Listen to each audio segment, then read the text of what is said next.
Hello friends, welcome to Sahi's healthy kitchen blogs. ఎలా ఉన్నారు? అందరూ బాగున్నారా? అందరికీ మరొకసారి హ్యాపీ న్యూ ఇయర్. ఇంగ్లీష్లో ఆల్రెడీ అంతకుముందు నేను సిమ్లా బ్లాగ్లో తెలుగులో చెప్పాను కదా. నూతన సంవత్సరం ఇది ఆంగ్ల సంవత్సరం కాబట్టి ఇంగ్లీష్లో చెప్పుకోవాలి కాబట్టి ఈ వ్లాగ్లో ఇంగ్లీష్లో చెప్తున్నాను అనమాట. సో ఇది last vlog continuation Shimla vlog. Himachal ప్రదేశ్కి వెళ్ళామని చెప్పాను కదా. సో ఇది సెకండ్ వ్లాగ్ అనమాట. ఆ వ్లాగ్ చూడని వాళ్ళు అది కూడా మన ఛానల్లో ఉంటుంది, తప్పకుండా చూడండి. దీంతోపాటు లింక్ యాడ్ చేసి ఉంచుతాను. సో సిమ్లా నుంచి అక్కడి నుంచి బయలుదేరి వచ్చిన తర్వాత నెక్స్ట్ మేము మనాలికి వచ్చామన్నమాట. కుల్లు అండ్ మనాలి. కుల్లు అనేది డిస్ట్రిక్ట్ అనమాట. ఫస్ట్ కుల్లుకి ఎంటర్ అవుతాము. కుల్లు దాటిన తర్వాత మనం మనాలిలోకి వెళ్తాం అనమాట. కుల్లులో మనకి రివర్ రాఫ్టింగ్, అలాగే పారాగ్లైడింగు, హాట్ ఎయిర్ బెలూన్ అలాంటి అడ్వెంచర్ యాక్టివిటీస్ అన్నీ ఉంటాయన్నమాట. సో మనకి ఏది కావాలంటే వాటిలో అది చూస్ చేసుకోవచ్చు. సో మేమైతే అందరం కలిసి చేయడానికి రివర్ రాఫ్టింగ్ బాగుంటుందని చెప్పి రివర్ రాఫ్టింగ్ చూస్ చేసుకున్నాము. ఇదైతే అందరం కలిసి పిల్లలు కూడా చేయడానికి వీలుగా ఉంటుంది కాబట్టి. సో మీరు పారాగ్లైడింగ్ కానీ వేరే ఏదైనా హాట్ ఎయిర్ బెలూన్ కానీ చేయాలనుకున్నా కుల్లునే బెస్ట్ ప్లేస్ అనమాట. ఫస్ట్ వెళ్తూ ఉండగా ఆన్ ద వే మనకి సిమ్లా నుంచి వెళ్తూ ఉండగా ఆన్ ద వేలో ఫస్ట్ మనకి కుల్లు వస్తుందన్నమాట. అక్కడ మనకి చాలా షాప్స్ ఉంటాయి నెంబరింగ్ వేసి. సో మన డ్రైవర్స్ వాళ్ళకున్న కాంటాక్ట్స్ని బట్టి వాళ్ళకి తగ్గ షాప్లో ఆపుతూ ఉంటారు. సో మనం అక్కడే మోస్ట్లీ తీసుకోవాల్సి వస్తుంది, ఎందుకంటే వాళ్ళు రికమెండ్ చేస్తారు కాబట్టి. సో మేము మా డ్రైవర్ చెప్పినట్టుగా ఆ షాప్లో తీసుకుని దిగి అక్కడి నుంచి ట్రక్లో రివర్ దగ్గరికి రావాల్సి ఉంటుందండి. మన వెహికల్స్ లోపలికి అక్కడికి వెళ్ళవన్నమాట. సో మన బోట్ ఇప్పుడు మనం ఏదైతే రైడ్ చేస్తున్నామో ఆ బోట్ మన ట్రక్ మీదే పెట్టేసి దాని కింద మనం కూర్చొని ఫ్యామిలీ అంతా అక్కడికి రివర్ దగ్గరికి వెళ్ళాలన్నమాట. అది కూడా చాలా బాగుంటుంది, మంచి ఎక్స్పీరియన్స్. పిల్లలు కూడా అది కూడా బాగా ఎంజాయ్ చేశారు. సో అక్కడికి వచ్చిన తర్వాత మనకి జాకెట్స్ అవి వేసి అలాగే హెల్మెట్ అవి ఇస్తారనమాట. ఆ తర్వాత మనం రైడ్కి వెళ్ళాలి. చాలా బ్యూటిఫుల్ ఎక్స్పీరియన్స్, గ్లేషియర్ మౌంటైన్స్ అనమాట. సో అక్కడ అందరూ బాగా ఎంజాయ్ చేశారు. ఆఫ్టర్ దట్ మేము ఇంకా హోటల్కి వచ్చేసరికి అరౌండ్ 7 or 8 అయిపోయింది. ఈవినింగ్ డిన్నర్ టైంకి వచ్చామన్నమాట. ఇప్పుడు అక్కడ హోటల్లో మనాలిలో మేమున్న హోటల్లో ఇట్లా బాన్ ఫైర్ అది వేశారనమాట. చక్కగా బయట లైటింగ్ అది అరేంజ్ చేసి, దట్టు 31st అది దగ్గరికి వస్తుంది కదా. సో కొంచెం అరేంజ్మెంట్స్ అన్నీ బాగా చేస్తారనమాట. ఎందుకంటే అక్కడికి చాలామంది 31st నైట్ సెలబ్రేట్ చేసుకోవడానికి బాగా అక్కడ ఢిల్లీ నుంచి, పంజాబ్ నుంచి, అలాగే చాలా డిఫరెంట్ ప్లేసెస్ నుంచి అక్కడికి వస్తారంట. సో అక్కడంతా ఫుల్ రష్గా ఉంది ఎక్కడికి వెళ్ళినా. మేము యాక్చువల్గా 31st నైట్ రిటర్న్ వస్తున్నాము. 31st నైట్ కాదు, 31st మార్నింగ్. అప్పటికే అసలు మేము మార్నింగ్ బయలుదేరిన దగ్గర నుంచి ఎన్ని వెహికల్స్ అక్కడికి వచ్చాయంటే, బస్సెస్లో, కార్స్, ట్రావెలర్ బండ్లు, అసలు ఖాళీ లేదనమాట. మేము లక్కీగా ఎస్కేప్ అయ్యాము. కొంచెం లేట్ అయిందంటే ఆ ట్రాఫిక్లో ఇరుక్కుంటే ఫ్లైట్ కూడా మిస్ అయ్యే వాళ్ళమేమో, అలా ఉందన్నమాట. Full rush. సో ఇంకా 1 day బిఫోర్ కాబట్టి లక్కీగా మేము వెళ్ళిన ప్లేసెస్ అన్నింటిలో కూడా అంత రష్ లేదు. కానీ 31st ఫస్ట్ అయితే మాత్రం మీకు అసలు పైన వ్యాలీస్లో వాటిల్లో మీకు ఎక్కడ అసలు ఖాళీ ఉండదు. అలాగే హోమ్ స్టేస్ అన్నీ ఫిల్ అయిపోయినాయి అనమాట. సో ఎప్పుడైనా కొంచెం ఫ్రీగా ఉన్నప్పుడు వస్తేనే బెటర్ అని నా ఒపీనియన్ అనమాట. రషీగా ఉన్నప్పుడు వెళ్తే మాత్రం మనం ఏది సరిగ్గా చూడలేము, ఎంజాయ్ చేయలేము. అక్కడ వెయిటింగ్ తోటే సగం టైం గడిచిపోతుంది.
సో నెక్స్ట్ మనం ఇప్పుడు మనాలి నుంచి కొంచెం ముందుకెళ్ళాలన్నమాట.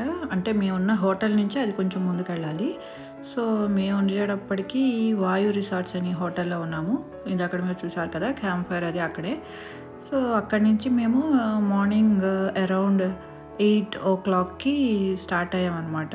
సో సోలాంగ్ వ్యాలీ, ఆ తర్వాత సీషూ వ్యాలీ, ఇవన్నీ వ్యాలీస్ అవి చూడటానికి అక్కడి నుంచి స్టార్ట్ అయ్యాయి అనమాట. సో ఈ వ్యూ అంతా మనం వెళ్ళే రూట్లో ఇలా కనబడుతూ ఉంటుందన్నమాట. చాలా బాగుంటుంది వ్యూస్ అయితే మాత్రం. మనాలిలో చాలా చాలా బాగుంటాయి. Must visit place in life అని చెప్పొచ్చు. నాకైతే అంత బాగా నచ్చింది మనాలి అయితే. షిమ్లా ఓకే, అదంతా ఆర్టిఫిషియల్ అంటారు. సో మనాలి వచ్చేటప్పటికి కంప్లీట్గా న్యాచురల్ అనమాట.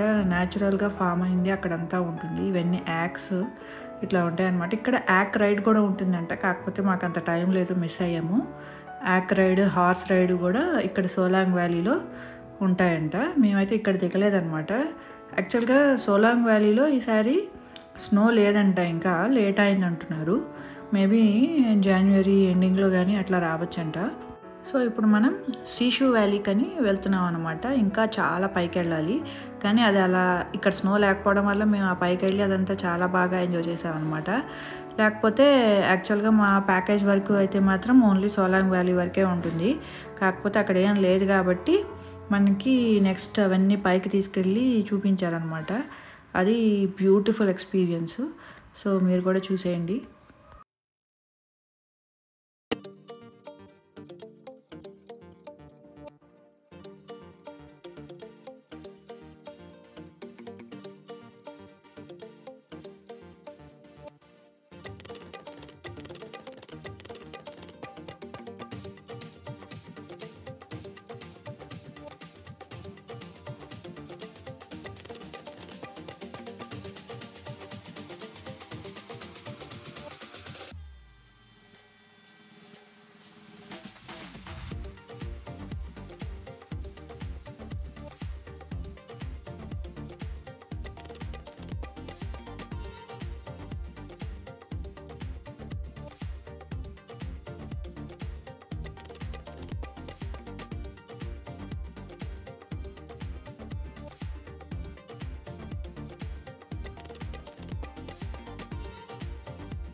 ఇది అటల్ టన్నెల్ అనమాట. రోహ్టాంగ్కి వెళ్ళే రోడ్డు చూసారు కదా. 10,040 ఫీట్లో ఉన్నాం అనమాట. ఇది చాలా చాలా బిగ్గెస్ట్ టన్నెల్ అని చెప్పొచ్చు. అరౌండ్ 8 to 9 kilometers ఉంటుందంట, కరెక్ట్గా నాకు తెలీదు.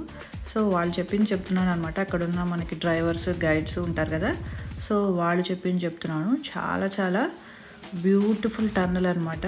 అది అటల్ బిహారీ వాజ్పేయి ఉన్నారు కదా, మన ఫార్మర్ ప్రైమ్ మినిస్టర్ అంతకుముందు. సో ఆయన పేరు మీద ఇది కట్టారంట. ఇది ఆయన కళని చెప్తున్నారనమాట. సో చాలామంది ఇది చేసేటప్పుడు ఇంతకుముందు చాలా కంపెనీస్ వచ్చి చేయలేక వెనక్కి వెళ్ళిపోయారంట. చాలా కష్టమైందంట ఇది కట్టడం. కానీ తర్వాత ఫైనల్గా మోడీ గారు వచ్చిన తర్వాత ఆయన దీన్ని చాలా కష్టపడి కట్టించారని చెప్పి వాళ్ళు చెప్తున్నారనమాట. సో చాలా బ్యూటిఫుల్ ఎక్స్పీరియన్స్ అనమాట. ఆ టన్నెల్లో అరౌండ్ 8 kilometers మనం ట్రావెల్ చేస్తాం. ఆఫ్టర్ దట్ ఆయన చెప్తారు ఏంటంటే, డ్రైవరు ఇట్లా టన్నెల్ అవతల ఒక రకంగా ఉంటుంది ప్రపంచం, టన్నెల్ దాటిన తర్వాత దునియా అలగ్ హై అని చెప్పారనమాట. నాకు అది బాగా నచ్చింది. సో ప్రపంచం వేరే ఉంటుంది అటువైపు వెళ్ళిన తర్వాత. నిజంగానే అసలు అటు వెళ్ళిన తర్వాత అంతా స్నోయిగా చాలా బ్యూటిఫుల్గా ఉందన్నమాట. ఒక్కసారిగా మనం ఆ ప్రపంచంలో వేరే ప్రపంచంలోకి వెళ్ళిపోయినట్టుగా అనిపిస్తుంది అనమాట. చాలా చాలా బ్యూటిఫుల్ ఎక్స్పీరియన్స్.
సీషూ వ్యాలీకి వచ్చేసామన్నమాట. చూసారు కదా ఎంత బ్యూటిఫుల్గా ఉందో.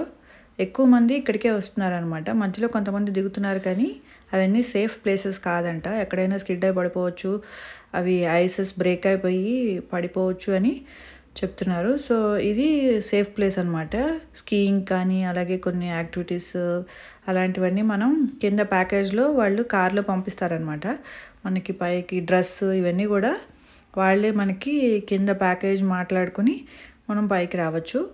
సో ఈ డ్రెస్సెస్ అవన్నీ వాళ్ళు అక్కడ ఆ ప్యాకేజ్తో పాటు ఇస్తారనమాట. ఆ కూలింగ్ తట్టుకోవాలంటే మనం ఇలాంటివి వేసుకోవాల్సి వస్తుంది. కొంతమంది వేసుకోకుండా వస్తున్నారు కానీ అది వేసుకున్నా కూడా చాలాసేపు మనకి కొద్దిసేపటికి మనకి ఆ కూలింగ్ అనేది చాలా ఎక్కువ వస్తుంది అనమాట. సో లోపల మనం జాకెట్స్ వేసుకుని ఉలెన్ వేర్ వేసుకుని 4 లేయర్ వేసుకుంటే కానీ మనం ఇక్కడికి రావటం కొంచెం కష్టం అవుతుంది. కాకపోతే లైఫ్లో కొన్ని బ్యూటిఫుల్ ప్లేసెస్ ఉంటాయి కదా తప్పకుండా చూడాల్సినవి. అలాంటి వాటిలో మనాలి అని చెప్పొచ్చు. నాకైతే అంత బ్యూటిఫుల్గా అనిపించింది ఆ ప్లేస్ మాత్రం. చూడాల్సిన ప్లేస్. సో 1 బై 1 మేమందరం స్కీయింగ్ చేసాము.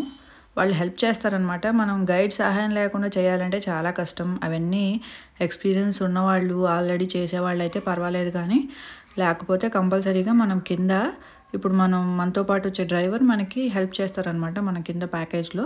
సో వాళ్ళైతేనే మనకి ఇవన్నీ చేయగలుగుతారు. అక్కడ మనకి ఆ స్కీయింగ్ షూస్ అవన్నీ మనకి మామూలుగా వెళ్తే ఎవరు ఇవ్వరనమాట.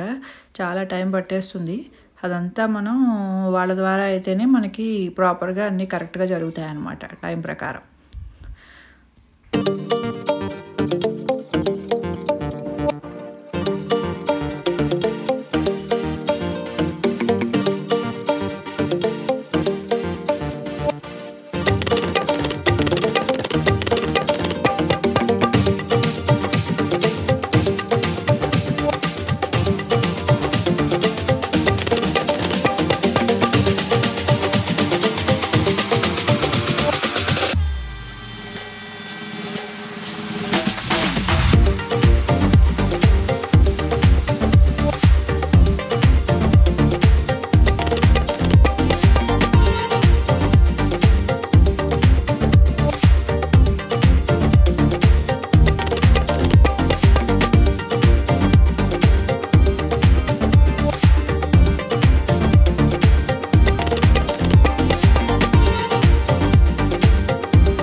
అరౌండ్ 4 or 5కి మా స్నో యాక్టివిటీస్ అన్నీ ఫినిష్ అయిపోయాయి.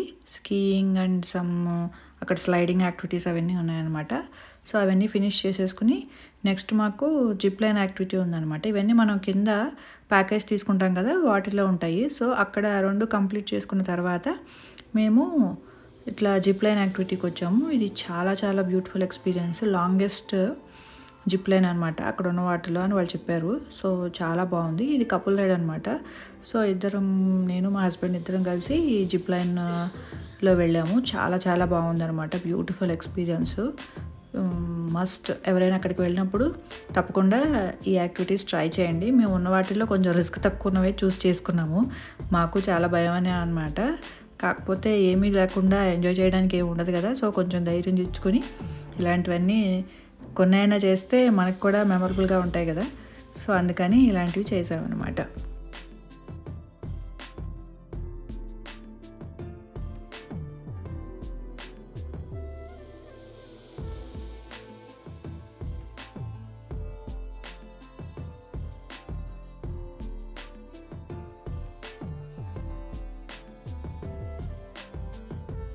సో ఇంకా యాక్టివిటీస్ అన్నీ ఫినిష్ చేసేసుకుని next day morning early morning 4 o'clockకి ఫ్రమ్ మనాలి టు చండీగఢ్ బయలుదేరామన్నమాట. మనాలి టు చండీగఢ్ చాలా బెటర్గా ఉంటుందండి రోడ్డు, కానీ సిమ్లా టు మనాలి మాత్రం చాలా చాలా కష్టంగా ఉంటుంది, చాలా టర్నింగ్స్ ఉంటాయి. So be prepare. అటు నుంచి ఇటు వచ్చేవాళ్ళు మాత్రం కొంచెం వామిటింగ్ సెన్సేషన్ అవి ఉన్న వాళ్ళైతే కొంచెం కేర్ఫుల్గా ఉండండి. వెళ్ళేటప్పుడు మాత్రం Manali to Chandigarh is a better option, వెళ్ళిపోవచ్చు, రోడ్ బాగానే ఉంటుంది. సో ఇంకా అక్కడి నుంచి చండీగఢ్ వచ్చి మేము ఫ్లైట్ తీసుకున్నాము. కాకపోతే డైరెక్ట్ ఫ్లైట్ కాదు, చండీగఢ్ టు ఢిల్లీ వెళ్ళాలి. అక్కడ ఒక 2 hours లేఓవర్ ఉందన్నమాట. అక్కడి నుంచి మళ్ళీ ఢిల్లీ టు బెంగళూరు అరౌండ్ 11-11:30కి బెంగళూరు వచ్చేసాము. సో 31st నైట్ మేమేమీ సెలబ్రేట్ చేసుకోలేదండి. ఎవ్రీ టైం కూడా మేము 31st నైట్ కేక్ కట్ చేయడం అంతగా అలవాట్లేదు, ఎప్పుడైనా చేస్తూ ఉంటాము. మోస్ట్లీ మార్నింగ్ పూజ అది చేసుకున్న తర్వాత January 1st ఈవినింగ్ కేక్ వస్తూ ఉంటాం అనమాట, కొంచెం వెరైటీగా. సో ఆ రోజు ఈవినింగ్ ఇంకా పిల్లలిద్దరూ కలిసి కేక్ కట్ చేశారు. చాక్లెట్ కేక్ DBC సూపర్ ఉంది. సో మా ఫేవరెట్ చాక్లెటే అనమాట. మోస్ట్లీ మేము తినే కేక్ అంటే చాక్లెట్ కేకే, that to DBC in just bake సూపర్గా ఉంటుంది. సో అలా మా న్యూ ఇయర్ సెలబ్రేషన్స్ కూడా ఫినిష్ చేసుకున్నాము. Thank you for watching. మీకు ఈ వ్లాగ్ నచ్చిందని అనుకుంటున్నాను. తప్పకుండా సబ్స్క్రైబ్ చేసుకోండి. Thank you for watching.